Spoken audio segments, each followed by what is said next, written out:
is Madame Aminata Touré, the former Prime Minister of Senegal. Yeah. Thank you very much.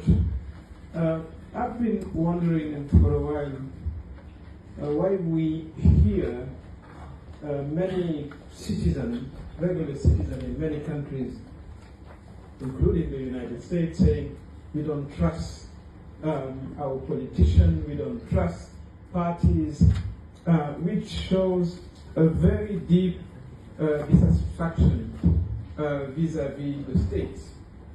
So I think maybe sometime we have to come down to the people level. The charter, the UN charter starts, we the people. But did we the people here? Not that much. Because I mean, it sounded like a very male sort of dominant discussion. I'm a power. No. You are a middle power. I'm a superpower. That was referring to, very machist kind of discourse. And maybe that's where the little people or the regular people don't find themselves. I don't know how big of a power somebody living in the favelas of Brasilia feel, or how big of a power somebody living in the deep Bronx facing all the social challenges feel big. So I think even in the global discussion that we are having, it is maybe useful to come down to the level of the people, which brings us to the discussion about the SDGs. I think that was the purpose and the point. And how are we going with the current state of affairs, the different balance and influences, making sure that we are going to achieve the SDGs in all parts of the world. I think that will speak to the people. If we could understand how China itself would position itself in ending poverty, for instance, because we have a great experience in reducing tremendously poverty in a very short term.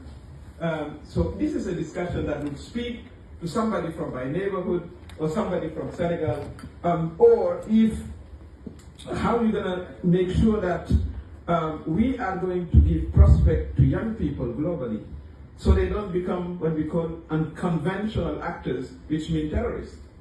And if we stay up there, sort of in an influence game, and leaving aside huge chunks of the population, being in the States, being in Senegal, being in Mali, the former Prime Minister of Mali is here, or being somewhere else, well, we're going to confront that in a big scale later on.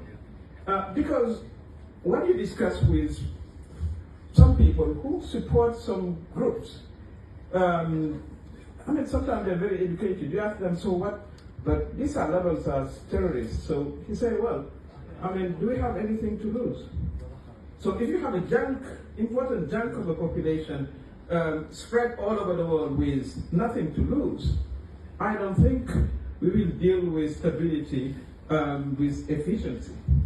So maybe I think we should never lose sight that whatever we do, wherever we are positioned, how big our production is or industrialization level, we are there to look at the fate of the people who don't have a say globally, but who can vote and bring extreme rights, or sometimes who believe in non-conventional action, as I said, and then we have to catch up with that. So that was the feeling I had after these 2 hours of sort of a, heavyweight. I felt like we were in a boxing kind of match. and you feel when you live in a small country that is 18 million, well, am I part of this discussion or I'm just an add-on? But I do believe in the agenda of human rights. I do believe that all men and women and young people and elderly and people living with handicap deserve a decent standard of living. And maybe that should be the driving direction of our discourse. Thank you. Okay. Okay, madam, thank you for your very interesting presentation, but I think you made a point. Whatever the country achieved in advancement, the finalized, the service is get the people better off. Of course, I can't